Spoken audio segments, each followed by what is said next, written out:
This is the Blue Man Group. This is the Blue Man Group. This is the Blue Man Group. This is the Blue Man Group. This is the Blue Man Group. This is the Blue Man Group. This is the Blue Man Group. This is the Blue Man Group. This is the Blue Man Group. This is the Blue Man Group. This is the Blue Man Group. This is the Blue Man Group. Well, hello everybody. My name's Ron Ecstasy, and this is Blue Men Group. I'm joined as always by my co-hosts, Devin Welsh and John Biedron. Thank What's you. up, guys? Hey, what's up? You're looking spectacular. You're looking very ready to consume some news, talk about it, synthesize it, extract it, spit it back out right into people's ears. Mm-hmm. This is what we do on We're oiled Blue up and ready to go. Men Yeah. Group. Yes. John is covering himself in some sort of oil. Looks like canola oil. Two of us are actually shirtless, but we won't say which two. That's Yeah. true. Therefore, If the any of listener- us- yeah. Yeah. The listener, if you can guess, send in your answers, and then we'll read them out on next week's episode. Yeah. Which Yes, one it's, of us is wearing a shirt? See if you can tell just by how we talk. It's very Yeah. very warm where we are, where in the United States' Midwest. All right, let's get right to it and ground ourselves in history with This Week in History.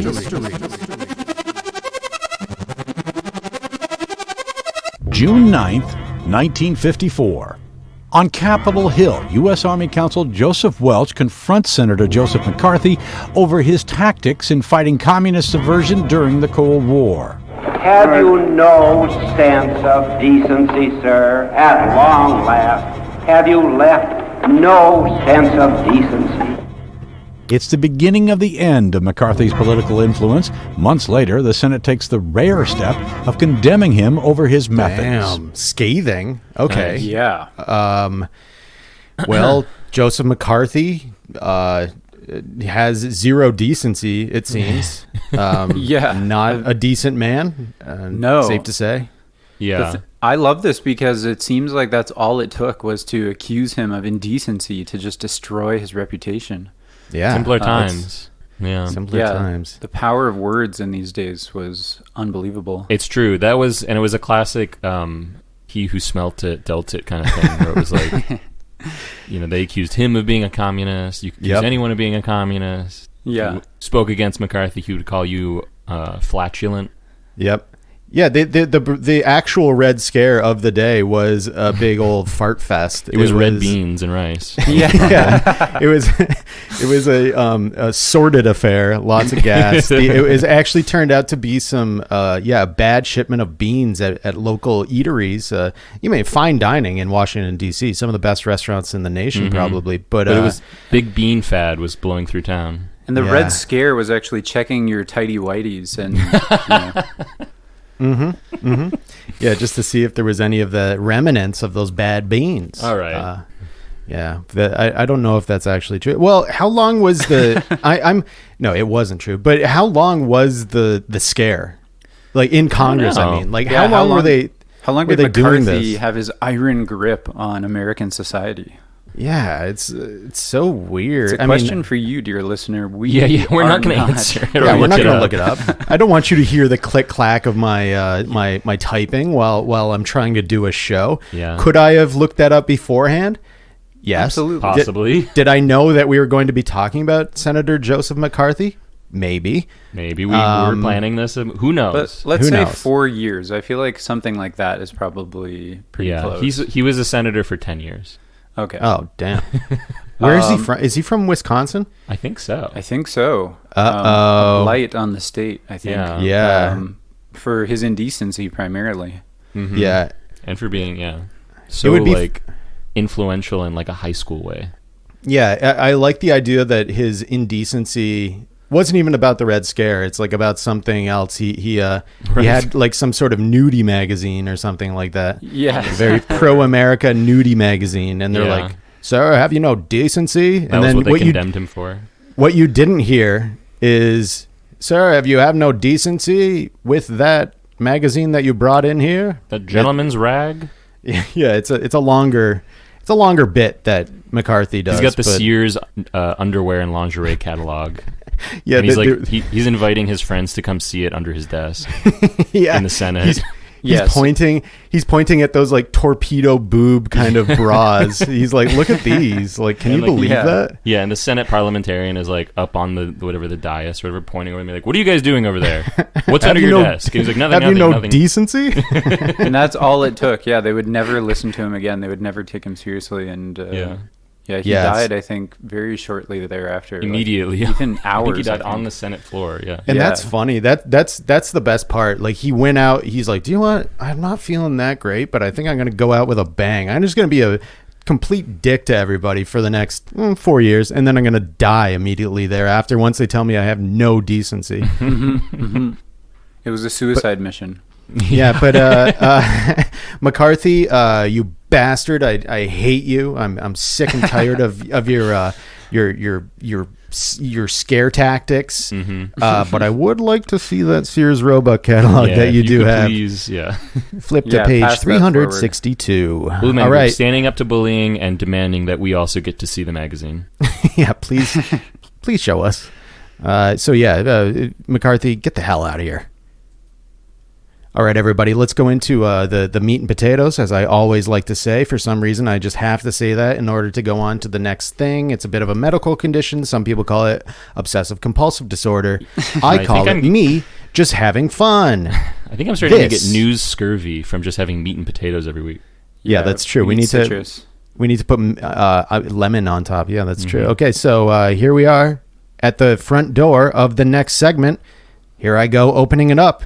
What's inside? It's what's in the news.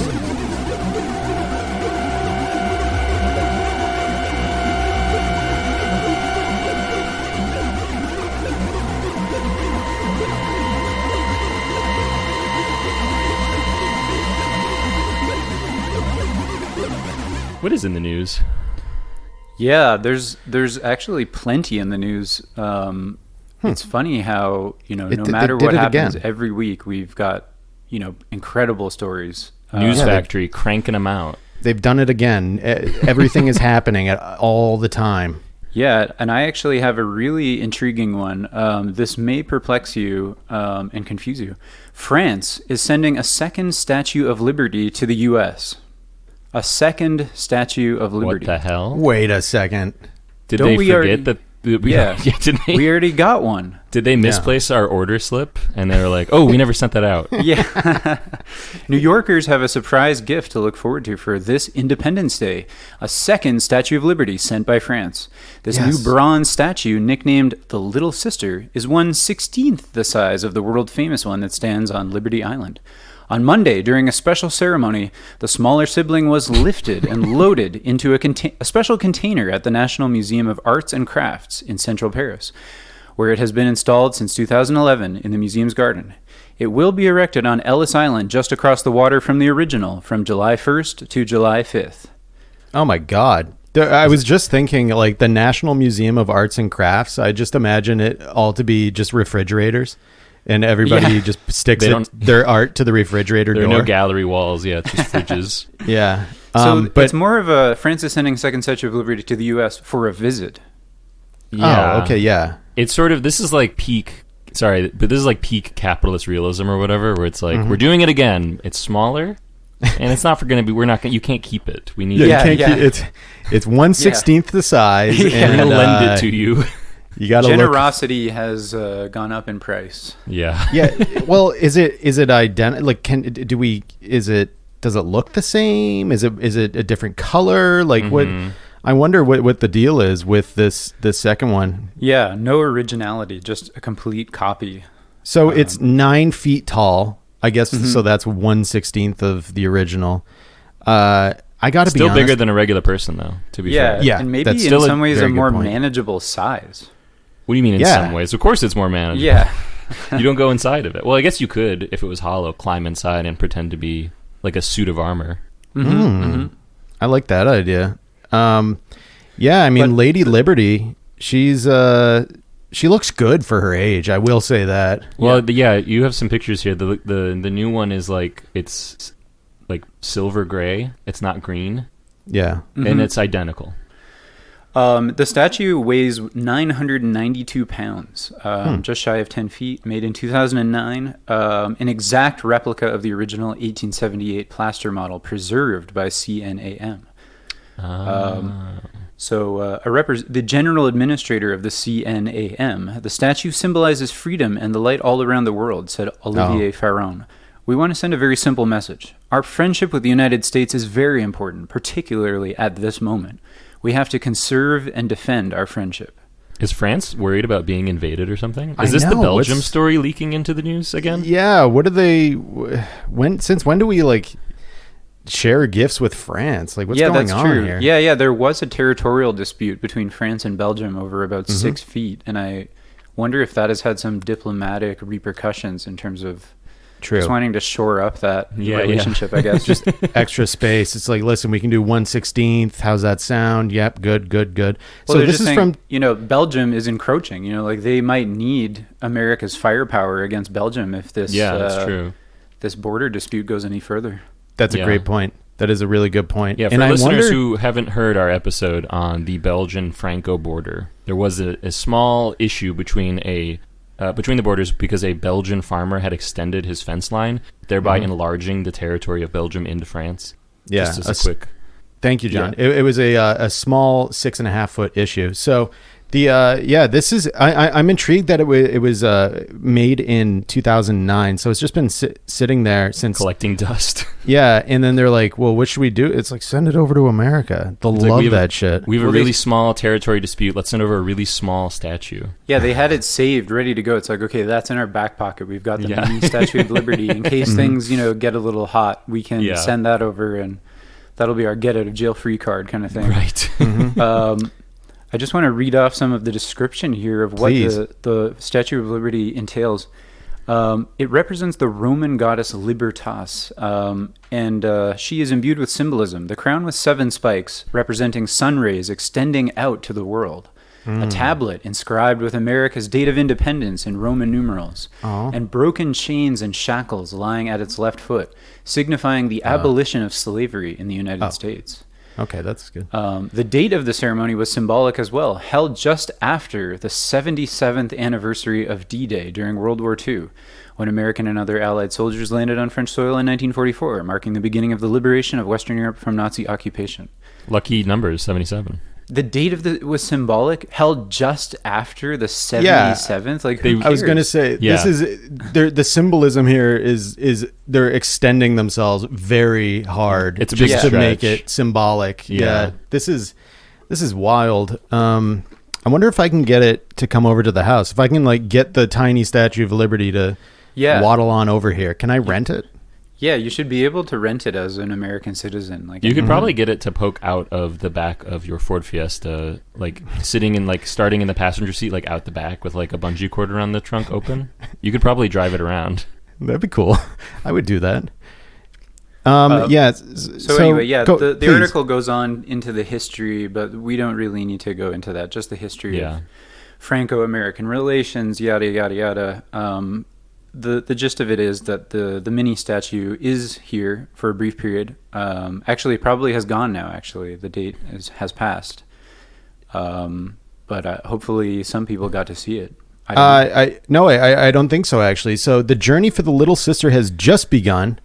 Well, yeah, I guess that's. Oh, never mind. In July. Okay. Yeah. So, following the footsteps of the original statue, it will board a ship at the port city of Le Havre or something on June 19th and reach New York on July 1st. Its final destination will be Washington, D.C., where it will be on display for 10 years at the French ambassador's residence. Wait a minute. Wait a second. This sounds like a gift to themselves. Yep. Yeah, they're putting it on French soil. Yeah, exactly. Is it technically in America? We're not even sure. This is a big performance. Yeah, that's true. This is a big French performance. What kind of... This is like mime. They're miming. Yeah, French theater. I don't really understand it, but... This is classic French hard to get or something, where it's we really want America to be close to America again. We're worried we're drifting apart. And it's like, I got myself a little statue. It's going to be in my land. Yeah, Yeah. so It's like you messing with our heads. Yeah, it's like, do they care about us? Are they just using us? This is the exact same as like when, you know, you've had 3 beers, right? And you're like, you know what, I shouldn't drive. And you're like, hey, you go up to your friend, you're like, can you drive me home? And they're like, yeah, no problem. I don't want you to be driving. That would be terrible. And then you're driving them, and you're like, hey, can you stop at that liquor store right there? And then you stop in, and then you meet your friend inside, and you're talking. You're taking forever. You start sharing some stories with the people behind the counter. You get another 6-pack. You walk out. You're like, oh, hey, thanks for waiting. All right, now can you drop me off at Jimmy's house instead? Because that's what is going on. They're Typical trying French to get move. us to drop them off at Jimmy's house, and we're not going in that direction. We're not going to so- buy it. We should No. we should get to the Le Havre port or whatever and reject the mini statue. Yeah, let's And be like, put on one's some. enough. Chain ourselves to it. Yeah, we'll put on yellow vests and we'll stand at Le Havre port and we'll wave like no. Visibility, yeah. Yeah. It's Yeah, going to be purely for visibility, no other reasons will we have yellow vests on. we have about 10 days to get there. So let's hop on our leave, bikes. like right now, actually. Yeah. because it's going to be a long swim. All right, we'll get in. All right. Well, we'll keep an eye on the French ambassador's residence. You know, we're always keeping an eye. That's one of the, Blue Men Group guarantees is we're going to be keeping an eye on these stories. Now, speaking of keeping an eye on a story, this next one seems a little familiar. John, do you want to take us in on that? Yeah, for listeners, dedicated listeners of the show, of which all of you are, because at this point we only have a core cadre.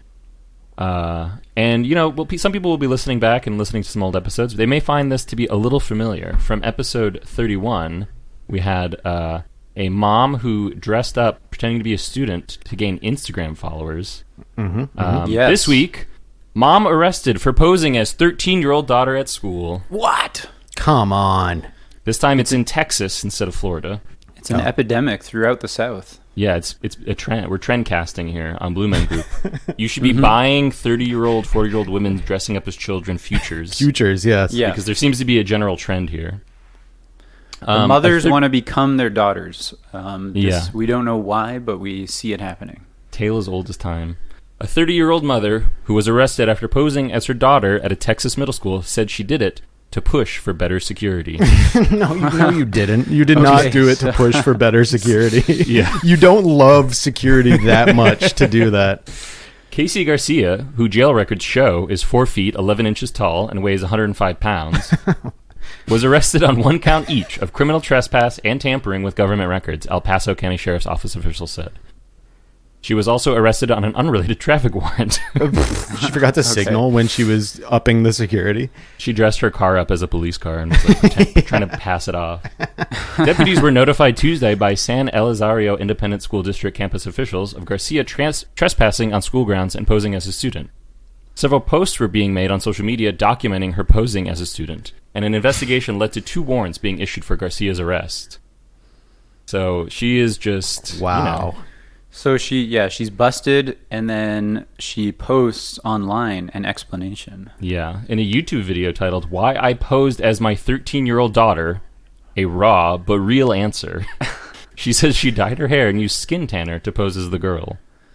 Yeah, so she... Okay. I'm assuming that what really happened was she has some sort of weird compulsion to be like viewed as a child. Yeah, And absolutely. she could not think of a good reason when she got Yeah. caught. Yeah. Or she Yeah. came up with that reason in advance in order to Right. justify what to her was on a deeper level of desire. Yeah. Yeah, Garcia so said I- that after she... Oh, yeah, go ahead. No, I was going to say got- that I found the video on YouTube here, and it's Perfect. it's captioned or commented with some hashtags, and the 2 are "make a change" hashtag and "safety awareness." So again, Oh. she's really pushing this security concern Well, so narrative. Interesting. That's interesting. So she wasn't wasting everyone's time and doing some sort of insane stunt. She was actually trying to be, a positive voice Oh, in the of world. course, yeah. Okay. It's her Athenian oath. She's just trying to make the world a little better place. But I mean, it does kind of tie into the previous case that we talked Yeah. about in Florida, I believe, kind of because that was that hashtag moniker of Save the Children, which is kind of not necessarily about saving children. It seems it's kind of a like a what do you call that, like a fad or like the satanic panic. It's a panic. Yeah, it's a panic. Yeah, and this kind of seems like probably a panic thing too, right? Well, so she said, Garcia said that after she was asked for her ID number at the school and whether she had signed in, she was allowed inside.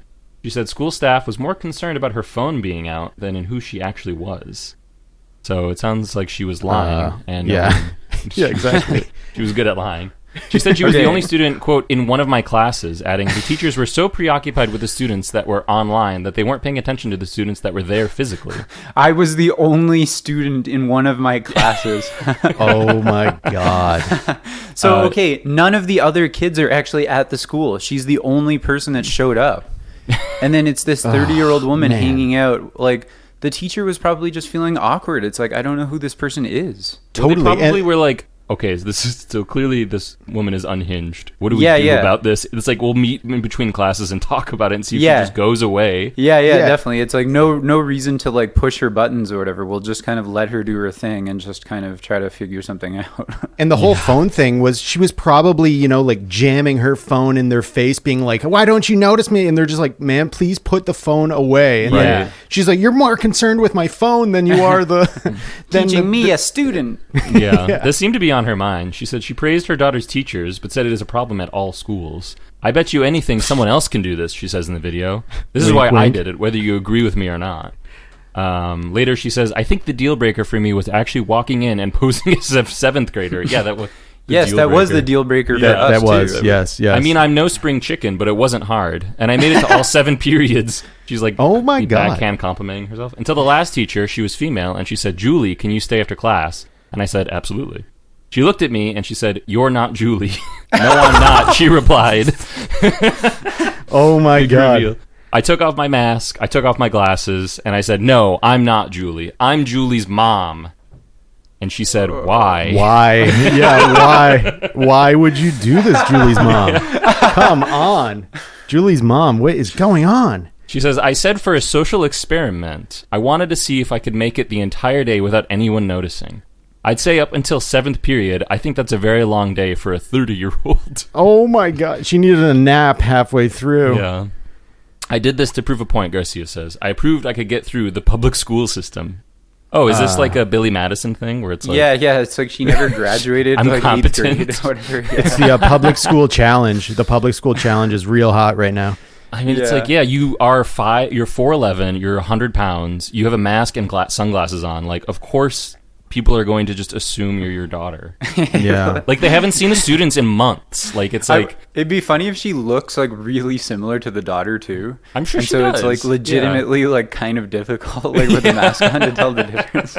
I don't mean to incite Save the Children, but think about her daughter. Somebody needs to save that daughter. Julie. I know. Because, like, she must be so fucking embarrassed and annoyed and just, like, how do you deal with your mom like that? I'm very happy my mom never tried to pretend she was me and go into my classes. That we know of. Right, true. She adds, I ate lunch without my mask on. I mean, I thought that was going to be the deal breaker, but it's not. Appearing to remark on the feedback she has received online, she says, somebody commented that I look 35. That was rude. She wants to pretend she's 17 again. Yeah, she does. Yeah, clearly, if she made that comment, like, it contrasts with her attempt to look like a teenager. Exactly. I'm telling you right now, we need better security at our schools, she says in the video. This is what I tried to prove. I kind of feel like I proved it. Yes, you need to be, watched. You need to be secured. Yes. Yeah. The school needs to watch out for you. My integrity is being put on the line. Oh, sorry. Okay, I just want to take a listen to just a 30 seconds of her, Let's just hear what it is. Yeah, so we can place this and yeah, but we're not going to listen to the whole thing. You can look this up. It's why I posed as my 13-year-old daughter, a raw but real answer. Here we are. So my integrity is being put on the line big time. My husband's cousin just called me and said that it made the news. I don't watch the news because I find it depressing. I'm going to try to make this as short and simple as I can so I do 12-minute video. not have to edit. And I'm going to try to make it not so interviewing. That's what we say in the beginning of all of our videos. Do this Yeah. Yeah, exactly. This won't be long. views. I didn't do this to get likes. I Yes, you did. didn't do this so people could be mad at me and I could never walk around El Paso again. Which honestly, you guys are assholes. What? Well, I yeah. did Wow, this she's to okay. prove Really that luxuriating in the like attention in the video and like Yeah. moment here. You know, I'm kind of convinced, actually. That she's doing it for Convinced of what? security reasons? Yeah. I'm starting to, once I can hear her talk about it, I feel like she's being sincere. She sounds super. Yeah, her integrity is on the line, and she's kind of defending it pretty hard here. She's like the bar rescue. She's John Taffer for public school security. Yeah, that's a good way of seeing it. Hold on. She's about to explain why she did it. school system, the private school system, is not really. Let me explain my day to you. All right. Okay. God. Okay. I'm Bail, done. bail. I'm done. Okay. I'm done. All right. I've heard enough. I believe Yeah. her. Case closed. Sure, yeah. We need more volunteers of this nature, I guess, or something. Yeah, we I need don't more know. moms to. Yeah, what's the issue that people are wearing masks? I don't get it. I don't Yeah. know, It but seems like It's she. important. I don't know. Or It, something. the whole thing of she's like, yeah, I didn't. That when you preface a video about all the reasons why you didn't do this, I have a feeling they may be the reasons that you did do it. And know. also, just making a 13-minute, 12.5-minute video about how you're like now a security expert. I don't know. I'm not into it, but People are just she mad does at have how raw experience. and real she is. yeah, I mean, she does have direct experience, so That's I true. don't know. Devin, all right, Devin's I don't kind of know. making some points here. I get it. Yeah. Well, I'm thanks. agnostic on it. Thanks. We'll be keeping our eye on Yeah, we will. Julie's mom. Yeah, Casey Garcia at 4 feet 11, 105 pounds.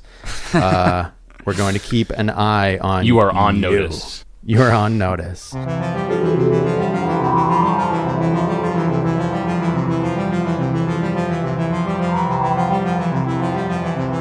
All right, let's spin the globe and take ourselves over to one of everybody's favorite countries, Afghanistan. And Okay. we, as you may know, it's been a bit of an active situation there for the past 20 plus years. Yeah. in terms it of really has. we have some American troops there. We had some Canadian troops there. German troops. Listen, NATO. Some Aussies. NATO is there, baby. And do you know what? A lot of these NATO countries, they want to drink a few beers after they're done shooting. Oh yeah, People. They want a few brewskis. They or whatever is going on over there. Security, I think. Security, or something yeah. like that. Casey I think Garcia that's is overseeing the private security forces over there. in NATO. Yeah. Yeah. We got a headline here. This is from also one of everybody's favorite news sources, Fox News. German military to ship surplus beer back from Afghanistan. Nice. That's a sign that the war is really over. When they Yeah, bring the beer back. Yeah, when they bring Come on, the beer boys. back. Bring it back. Yeah. They're not planning on being there much longer, clearly. Yeah. When the Germans are like, there's too much beer there. No, Let's bring once- some home. Well, yeah, once it's dry, there's not going to be any German soldiers left. So Yeah. this for anti-war activists, for people that believe in peace, this is This is big news. huge news This is story that you're heartening, not yeah. going to hear anywhere else. Except Fox News and Except here. Fox News, yeah. Yeah. So the Germans are they've got their beer. They want to take it home because they can't waste beer, especially in Germans hate wasting beer. And also, you can't really drink beer in Afghanistan or buy it, I imagine. So the German military says it's found a solution for an unusual logistics problem its troops in Afghanistan face: a glut of beer. Defense Ministry spokeswoman Christina Ruzzi said Monday that a recent decision by the German commander in Afghanistan to ban the consumption of alcohol for security reasons has resulted in a pileup of beer, wine, and mixed drinks at Camp Marmal in Mazar-e-Sharif. Sounds like a Yeah, party. mixed drinks. I know. Yeah, Yeah. it's like a spring break Afghanistan, spring break Mazar-e-Sharif.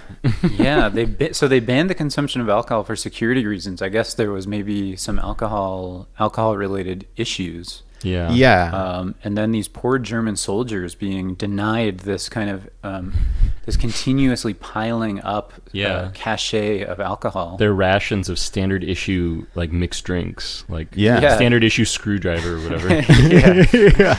A fuzzy navel. They're like, can I get a sex on the beach, please? As you're in Mazar-e-Sharif in the I'm sorry, we northern can only Afghanistan. serve Shirley Temples now. Like, Yeah. So here's something funny. It says German soldiers are usually entitled 2 cans of beer or equivalent per day. Nice.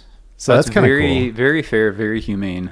Yeah, but Would you like know it to be 3, but that's okay. exactly. I was going to at say 3, after you that start having second, a little bit of fun. Yeah. yeah, Yeah. after that second, you just want a third, and then Yeah. once you have that third, it's like gates are open for mixed drinks. If you give a Yeah. German military officer a beer, he's Yeah. gonna want. Yeah. He's going to want a few. Yeah, If you give him a cookie, if you give him a beer. Yeah, there. So Rootsy said the military had found a civilian contractor who will take the alcohol back out of the country. By the way, my name's Ron Exey. I'm a civilian contractor, and I will Yeah, I be. know it's a growing business, the beer retrieval business. We should for, we should bid on it. We'll be like, we'll do it for free. Yeah, listen, yeah. Under. Yeah, exactly. Just need a flight over there, really. Yeah. So they're going to take the alcohol back out of the country ahead of the German troops' withdrawal from Afghanistan as the NATO mission in the country ends in the coming months. So the German army said that the 22,600 liters, which is almost 6,000 gallons of alcohol, including almost 60,000 cans of beer, couldn't be sold in Afghanistan due to local religious restrictions or destroyed for environmental reasons. Wow, that's a pickle. You can't sell it. You can't throw it away. Yeah. You got to retrieve it. Yeah, somebody's got to go get this, and I'll do it. And yeah, proceeds from the German contractor's sale of the beer elsewhere should cover the cost of transporting it out of the country, the army said. So they know that they've done the math, they've done the accounting, it's going to work out. Like, but as we said, we would love to bid on this, and we will do it for way less than any of the existing military contractors will do it for. And we have no experience, but I think How about We could this? sell it. Yeah, we could like sell it beer. at like German parties. Yeah, we we could could start throw a a party kegger. business. Yeah, throw it like just one giant kegger. Yeah. Somewhere in Germany. Why don't we just? We'll say this: our official bid is whatever the leading bid minus $1. yeah, it's like Price is Right. We'll just say $1. We'll be like $1, Bob, and we'll get it. And they'll be like, you're the closest. You got it. Yeah. Yeah. So I mean, that is a ton of beer. 60,000 cans of beer. They could just do one big open air festival in Germany and sell all that probably. Yeah. Or again, we could just take it off of their hands. They're turning the zone of conflict into a beer garden. Yeah, that would be very, very cool. Put up some benches. Yeah, it's like welcome to Little Munich here in Mazar-e-Sharif. It's you can get Obatzer cheese. You can get a nice various kinds of dunkel beers and lagers, all sorts of stuff. It's gonna be great. You're gonna love. We can't wait to visit. Yeah. Spring break, Mazar-e-Sharif. So yeah, let's help our German friends out there. This is I know it's military, and we don't want to be necessarily involved with that kind of stuff. But hey, there's beer, so we got to do If it something. ends the war, I mean, come on. Exactly. Yeah. This is as Devin said, this is an anti-war move to bring home the. It's like we're gonna bring home the troops and the beer. Yes. We got to drink for peace. Drink for peace.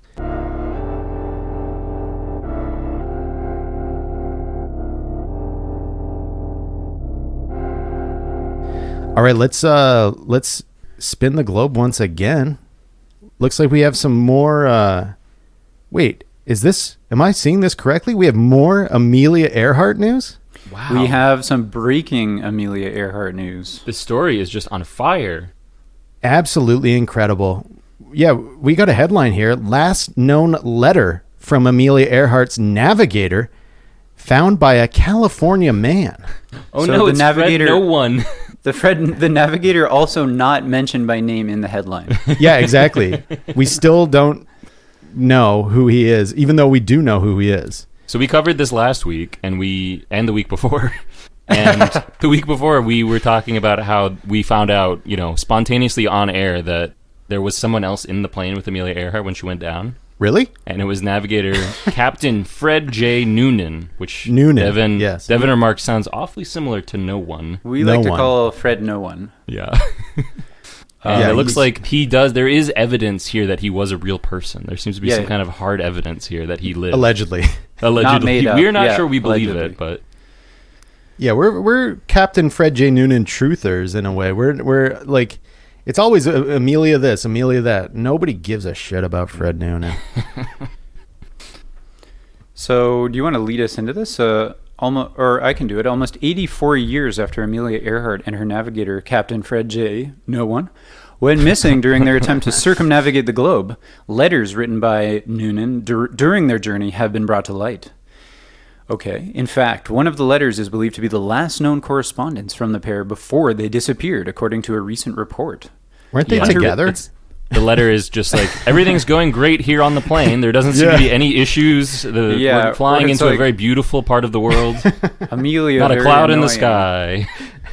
I try to pilot the aircraft, but Amelia always poking at my back and asking me to look at things. I fear that I may crash. Yeah. But wishing you Spirits well. are high here in the cockpit.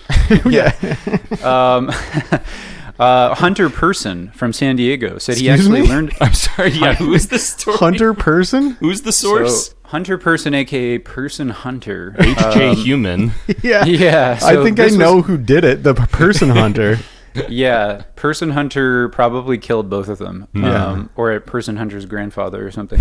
Said he actually learned about the letters when he was a teenager, KSWB reported Wednesday. According to the station, the 4 handwritten letters from Noonan, spanning from 1935 to 1937, were found 40 years ago in Person's grandfather's desk. Oh my God, you called it. You did call it. Woo! Wow. I didn't even read that ahead of time. Okay. Nice, good. So Thank that you, was Devin. pure clairvoyance. Nice. Amazing. According to Person's mom, Beverly, Noonan had been a family friend and had started writing to her parents when she was only 15, KSWB reported. Wait, we're so keyed into this Earhart story that you're just like, you're ready to fill in the blanks here. You know exactly what's going to happen. Yeah, I We've get been doing this. so much research, we could just write the history ourselves. Oh, yeah, it's all coming together. It was exciting finding it after all those years because it was kind of lost for a while. Yeah, like just like Amelia. Yeah, they had this in their back pocket and they knew that when the time was right, they would surface it. Well, they were like, okay, these letters are from your grandfather. And it was like, who's our grandfather? And it's like, Fred Noonan. And it's like, it doesn't mean anything to me. Yeah. Just had no idea that he was on the plane. Yeah. KSWB reported that Person recently decided to share the 4 letters publicly with KSWB and the San Diego Air and Space Museum. One of the most significant finds is a 17-page letter postmarked from Java on June 23, 1937, just 8 days before Noonan and Earhart lost radio contact over the Pacific Ocean and disappeared, KSWB reported. Oh my God. It's an exciting letter. It tells the whole trip, and the last postmark was from Bandung, Java. Person What were they told the doing? What do you station. think they were doing in Indonesia? Hanging know. out. Buying Hanging out. coffee? Yeah. Yeah, it's strange. They like Looking around. they like brought on board like 20 kilos of like green coffee beans to like make a mint on while they were over there. That's like Yeah, and then too that's heavy. what sunk them. Yeah. Exactly. Or, Yeah, I mean, their I know greed one got them in the end. thing that they weren't doing was probably taking care of their plane. Yeah, they didn't. I know, exactly. They were like sightseeing instead of visiting the mechanic or whatever. Yeah. Jim Kindrick from the San Diego Air and Space Museum told KSWB that it is the last known letter written before Earhart and Noonan disappeared. There's nothing like this, Kindrick told the station. This is like someone's journal. This is like a diary, you know? It's like a letter. We it's just on never paper. expected. I never expected to ever read something like this. Ever. Damn, he's selling this really hard. Yeah. Yeah. This is big news within the Amelia Earhart community, Yeah, apparently. that's true. This is scintillating stuff. Hunter Person, told KSWB that he is trying to decide whether the letters will where they will end up, and is considering a museum or a collector. Following an unsuccessful first attempt to fly around the world, Earhart decided to try again in 1937. July 2nd, the pair departed from Papua New Guinea, flew toward Howland Island in the Pacific Ocean so they could refuel. However, they never arrived on the island. Damn. Damn. So there we go. We've got the letter, but it doesn't really go into too much. There's not like a smoking gun in the letter, that we know of. Yeah, there may have been a smoking engine, though, in that Lockheed Electra they were flying as it flew right into the ground and never found... into the ocean or into a space-time warp reality shifter or possibly being abducted by aliens. The letter ends with, "We love doing barrel roll."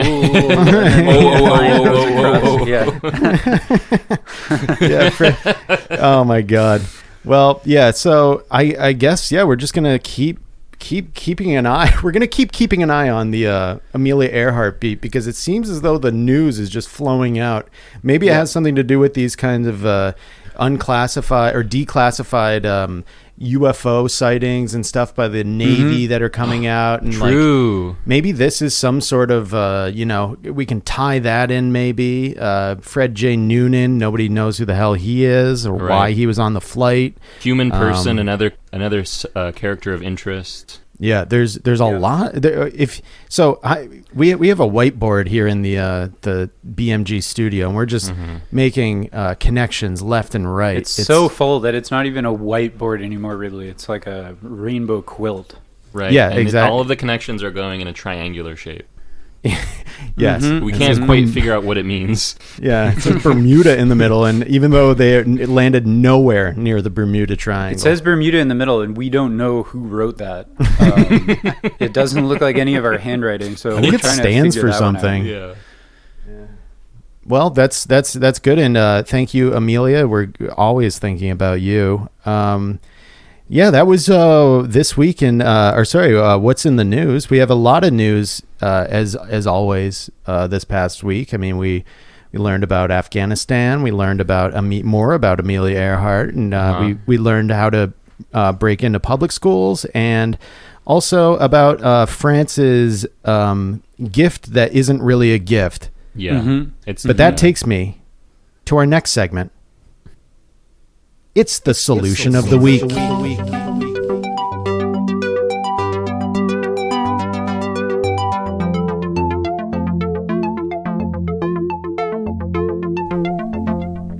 All right, so what we have here is something... We love solutions. I know, I was just going to say, I'm always looking for another good solution to keep in mind.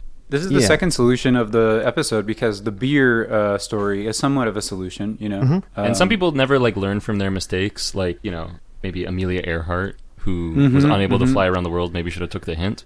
Exactly. And, if you ever find yourself in a situation, it's always good to learn from someone else's mistakes or creative problem-solving solutions. So I'm always looking forward to hearing some of these. Yeah, and just to let you know, this is not about any sort of cleaning solution or anything like that. It has nothing to do with that. Don't drink that. Do not drink that. These are about solutions, coming up with answers to things. Right. Problem solving. Problem solving, as we like to call it. All right, here we got a headline. Bride dies at her own wedding, leading groom to marry her sister instead. What? So this is this is wacky, everybody. That was a good reaction. So, in an unexpected turn of events, one man in Uttar Pradesh, India, married his bride's sister after his bride collapsed and died at the altar. Oh my God. The Times of India reports the scene played out on Thursday night as Mangesh Kumar performed his nuptials with his bride-to-be, Surbhi.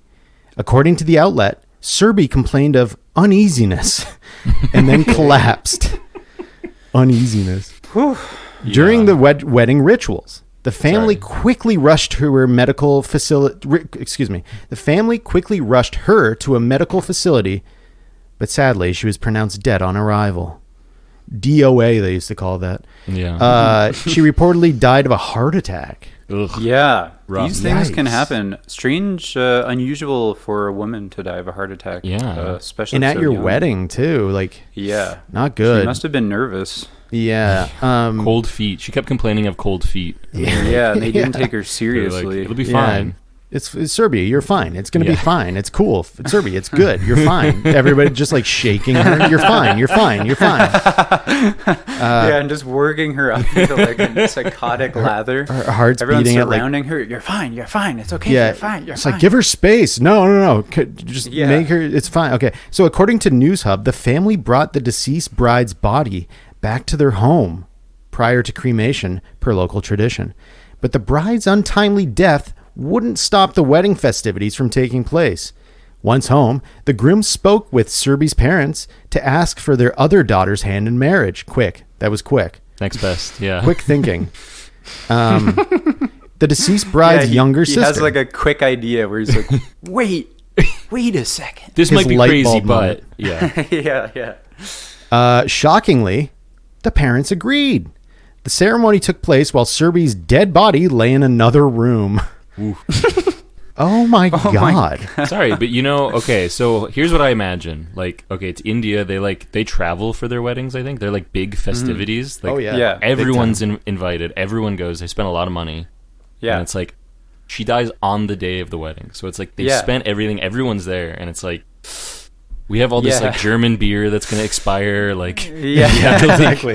that they got on the cheap from some off-label contractors. You hate to waste like a ceremony, Statue of Liberty standing up there, like a tiny one. They're like, Yeah, they we rented the mini rented statue. this. Yeah. And like presumably he had his pick of the daughters. Like he selected the first best bride. So it's like the second daughter, they were like, well, we're not sure if she's going to get married soon or what, but it's like, well, Might as well. might as well. So oh my God, it gets even like, this is nuts. Angry with the sudden turn of events, Serby's brother, Sarab, said it was a bizarre situation as the wedding of my younger sister was being solemnized. Oh my God, I'm not good at this. While the dead body of my other sister was lying in another room. Yeah. It's tough, but as a brother, Sarab, you should be supportive of your younger sister and happy for her on her most special day. I mean, her day. Yeah, it is her day. This is important. She's been looking forward to this for 5 minutes. We did not know what to do at the time, the bride's brother continued to say, according to News Hub.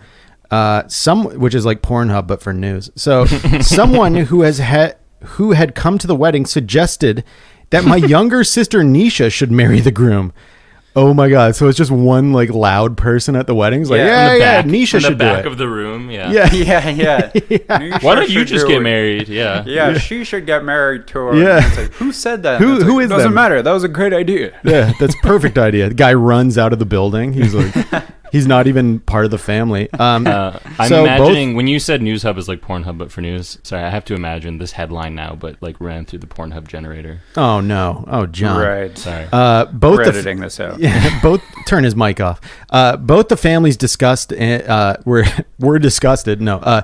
Both the families discussed and agreed to it.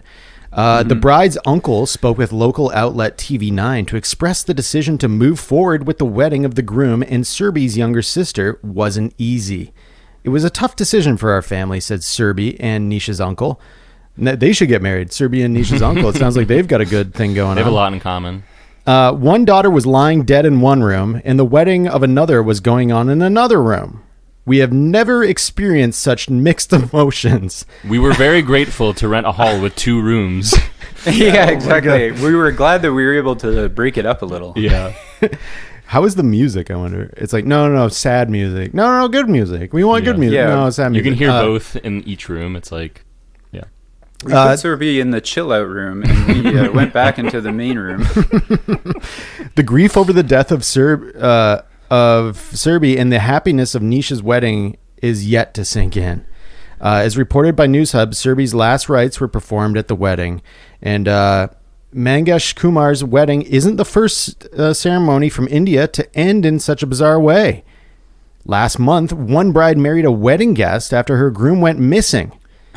According to reports, when it became clear that the groom hadn't gone missing under mysterious circumstances, the bride's family deliberated the pool of potential husbands in the groom's wedding party and selected a new groom.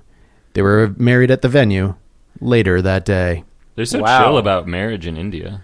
That is. They should also maybe think for a little bit about the person that she ended up marrying and whether or not he was responsible for the disappearance of the original. Yeah.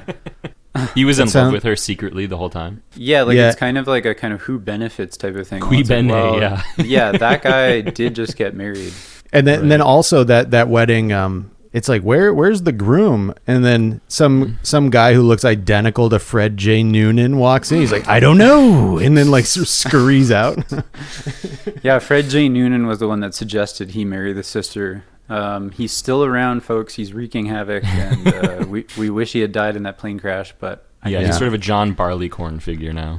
Yeah. So that's our news out of India there, and wow, congratulations to Mangesh Kumar and Nisha. as a problem solver, what a wonderful solution. Yeah, that is an incredible solution, and that is our solution of the week.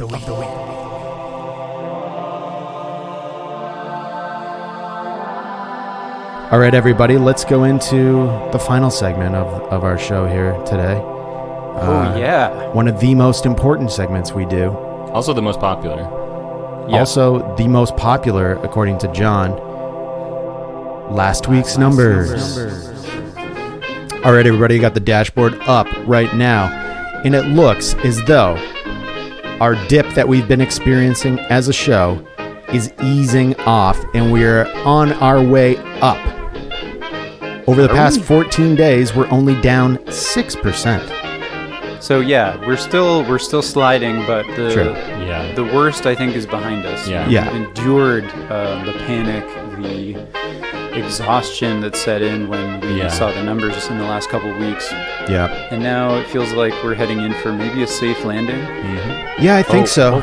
Yeah, I hold do on one think second. so. I'm projecting some statistics and some figures here. If you look at our numbers for the last few weeks and you overlay the price of Bitcoin, Yeah, true. It's almost 100. It's almost identical. Identical. something is up. You Satoshi? crazy listeners, I don't know what you're doing. Are we But being market manipulated? Yeah. these numbers, they're suppressing our numbers.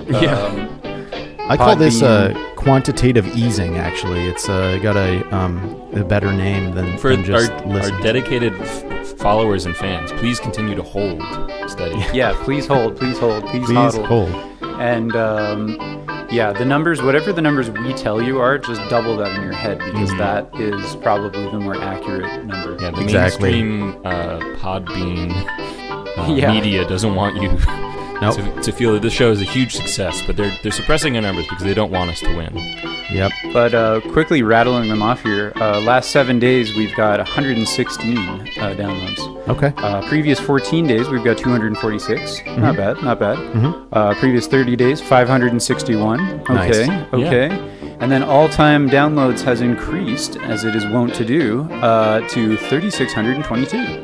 That's great. So yeah, and as we said, it's not we're not doing exact weeks now, so it's not.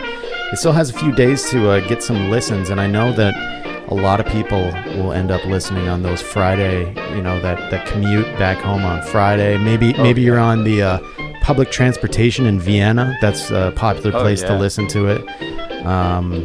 I mean, You're there's in New York City. Maybe you're riding around on your bike. You've got earbuds in. Very dangerous, but just, Maybe you're at a wedding in India and you're sort of like, okay, something bad happened. Everyone's like taking a break. We are not sure exactly what we're gonna do. I have a couple of a couple hours to kill. Yeah. You can listen to us. You can chill it. You can make an informed decision about how to move forward with the wedding after you listen to an episode. Exactly. So, I mean, we're looking at the geographic stats just for this past week or so, and we're getting a lot of listens from the United States. We love our American listeners, and we're very thankful for them. We got Canada. Canada's bumped coming up. right up. Canada's It was coming up. 9.9%, I think, the last time we checked. That's big. 13.74 now. That's big. Canada. Now look at this. In third place, Austria. Wow. That is huge. Austria. We did not expect Austria to be in third place. Right behind Tip of them, the cap. Argentina. Right behind them, Robbie Abiobi, New Zealand. And right behind that, we have Slovakia. So that's an incredible little slice of life for you. This is a global absolutely global podcast. Yeah. And we thank you so much, and we really, really want you to focus on yourself over this next week, and but not at the cost of everyone else. Well, focus on yourself, but remember us too. It's Yeah. just us and you now. Okay, Yep. so Exactly. you're walking through the world. You're alone, but don't worry, we're with you. Yeah, those steps you see, that's us. That's We us were behind carrying you the whole time. We've been carrying you this whole time. So let's keep that going. Let's keep that energy going. And we love you very much. We hope you love us too. Well, we know you do because you're listening. But we will see you next week. Bye-bye. Bye. Bye.